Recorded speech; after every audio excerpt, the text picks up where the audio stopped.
अब एटीएम से कैश निकालना महंगा पड़ सकता है। एसबीआई के BSBD यानी basic savings bank deposit account वाले ग्राहकों के लिए 1 अक्टूबर से कैश निकासी के नियम बदल जाएंगे।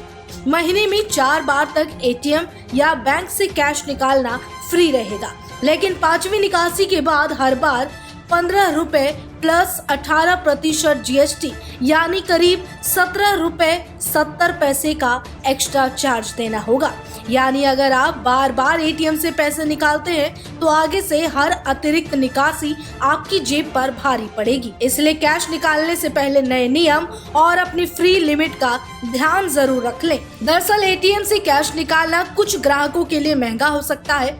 1 अक्टूबर 2026 से इससे जुड़ा नया नियम लागू होने जा रहा है। खास बात यह है कि अगर आप BSBD यानी basic savings bank deposit account इस्तेमाल करते हैं तो आपको कैश निकालने से पहले फ्री ट्रांजैक्शन की लिमिट का ध्यान रखना होगा।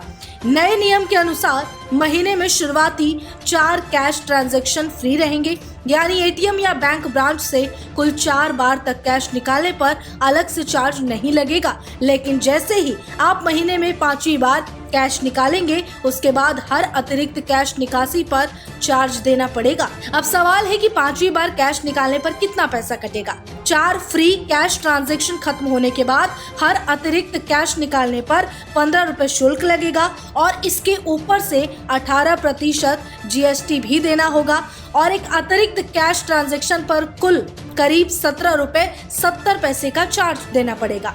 अब सवाल है कि क्या एटीएम से पैसे निकालने पर भी ये चार्ज लगेगा? हाँ, इस नियम में एटीएम और बैंक ब्रांच से की जाने वाली कैश निकासी को फ्री ट्रांजैक्शन की लिमिट में गिना जाएगा, यानी महीने में 4 फ्री कैश ट्रांजैक्शन खत्म होने के बाद अगली निकासी पर शुल्क लग सकता है, चाहे आप एटीएम से निकालें या डायरेक्ट बैंक के ब्रांच से।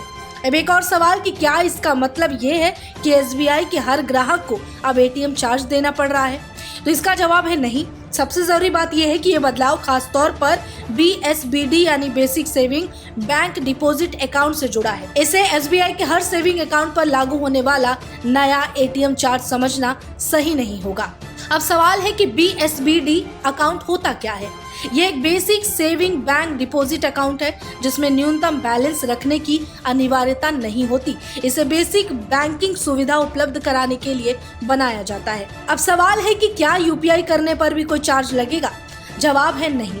UPI, internet banking, mobile banking और निफ्ट RTGS जैसे डिजिटल लेन देन पर इस कैश निकासी वाले नियम का असर नहीं पड़ेगा। अगला सवाल कि एक्स्ट्रा चार्ज से कैसे बचें?